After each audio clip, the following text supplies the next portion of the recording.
Hey there, homeowners. We have our May homeowner/seller update. So you're going to see, we're going to go over some data here in a second to show you what the numbers really look like. Because I can tell you any number of things you want to, but until you actually see the numbers from NARRPR, which is our national association, and we have it narrowed down to Calvert as well. So if you're a St. Mary's or if you're somebody else that's on this call, I can get data from any of the areas to help you out. But today, we're going to do Calvert and we're going to show you exactly what the numbers look like to make you feel good about the value of your house.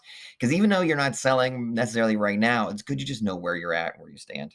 And then the second topic we're going to go over is how to protect your home through various investments to make sure that you have an asset, not a liability. So here we go. Top into the data. Here we go. We're going to go over some data here today. We're going to make sure we show all you home owners where we're at currently with a little bit of data. Good stuff. So we're looking at April here in Calvert County specifically. Of course, I can do other counties too if you would like that type of information. But essentially, here are some of the key things that we're looking at as far as April is concerned. April is usually the time where we see, a little bit of uptick, right? So the times I always tell people is April is usually good. It starts to pick up. And then strangely enough, like there's a 2-week window around graduation that things get really dead and slow. And then once those 2 weeks after graduation for high school seniors takes place, picks back up and we're in quote unquote the summer and things just rock and roll from there. So we're looking at April where things tend to pick up, but you can see we only still have a month of inventory, which is really, really low. This low inventory is going to continue to keep the prices of homes very strong. You can see that the median days on market is 18, really also low. Typically in a very flat average market, you're looking at like 30, 45, and we're seeing 18 still. And you can see that the list to sell price is well over 100%. So we're still selling for over offer price statistically and covered as well. And that takes into consideration everything, right? So you have some like a few foreclosures here and there that bring down and throw those numbers off. You've got a few that are still selling for well over the asking price too. So that balances out. But that 100% is really a really strong number.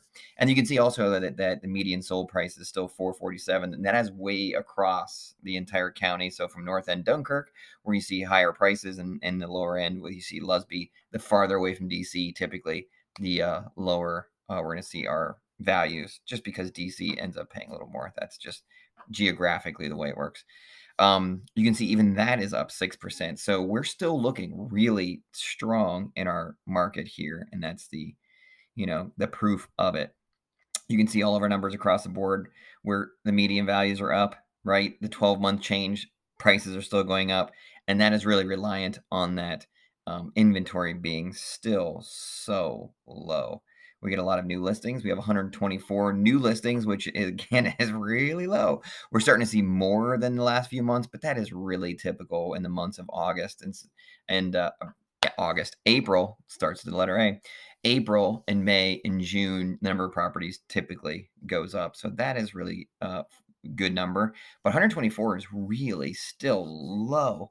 And you can see that our average median square feet per sale of these homes is 265, which actually is pretty high because typically a new build home right now, the numbers for a new build is between $250 and $280 per square foot. So you can see existing homes are really staying with the new build prices, which kind of tells people why would they wait 4 to 6 to 10 months to build a home unless they really can't find anything, when the prices of an existing home that have things going on with them and maybe have some outdated stuff, but they can move in right away, is kind of staying with it. So time is still one of the biggest factors in regards to purchasing a home over having bright and new shiny things like a new home.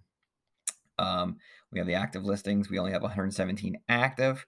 We have 126 that are still pending, which still these numbers are pretty low.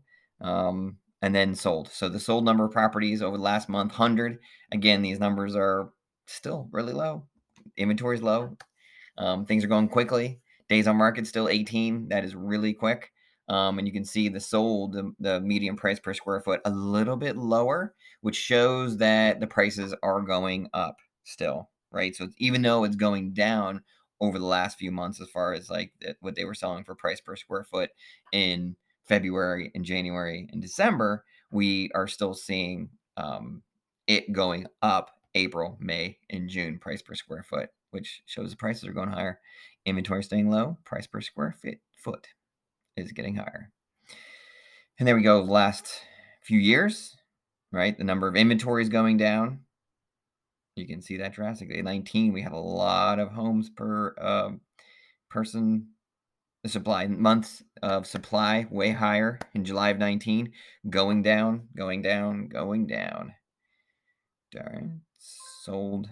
And then so that's a pretty good statistic look, really, at what we have going on. So now you know per the numbers that the inventory is staying low, which keeps the values really high, the price per square foot staying strong, and typically over the summer months, everything holds on. That's the time where we see the most action.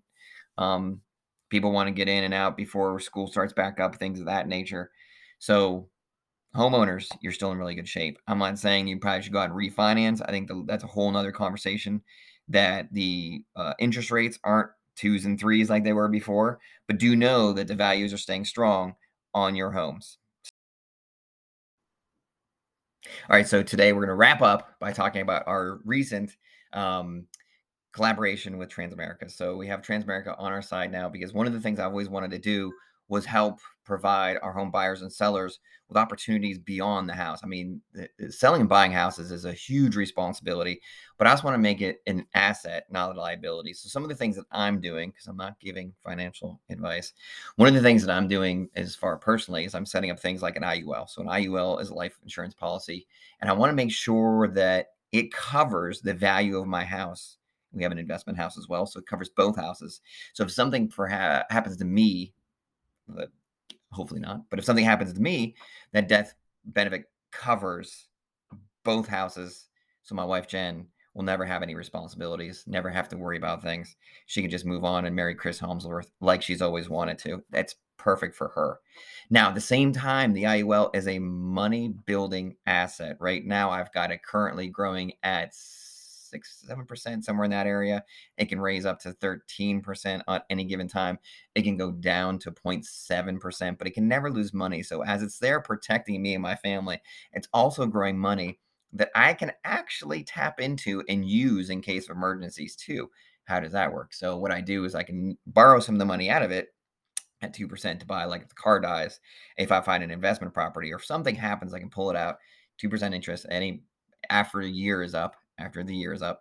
And then once that year is up, I can pull money out, 2%. And then when I put the money back in to pay myself back, if I have like a car, I can make car payments back to myself. If I buy a piece of land and build a house on it, I can do that and sell it off and put the money back in, and I get that 2% back. So the other great part of it is, so I'm covering my assets, my house. It's covered. Something happens to me. I'm building wealth as I'm putting money into it. I'm borrowing from it if I need to borrow from it anytime I want to. And it can't be taxed once it's in.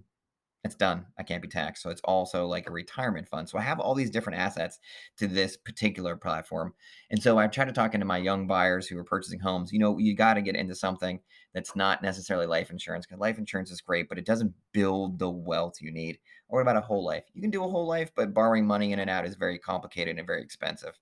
Right. So I'm trying to talk them into, or advise, or at least get them to research, look into things that will help them protect their house, because you don't want something like, if something tragically happens to you, to be a burden on everybody else. You want it to be an asset for everybody around you. So looking at those types of things, if you want more information, we can definitely take a look at you. We have a lot of great partners now, team members that will look into what's going on, set you up with wonderful products that will help you, that I'm currently using as well, to be sure your house is something that will not just put a roof over your head, but it will also become an asset for you and your family. So for more information about that too, we can help. For more information about your particular home, we can run specific numbers. Or if you just love the data that we provided here this afternoon as well, that's great. You can look through and see the value of your house and where the trends are and what's happening. So you want to stay in the know. You want to stay educated on what's happening with your home to protect you and your family, and do the best you can. For more information, just reply to this email. I've got all the answers for you for free, because that's the way information should be, and accurate. So hope to see you at one of our next coming events. We got a fun things coming up, and hope you get a chance to enjoy the community as much as we are. And thank you for watching.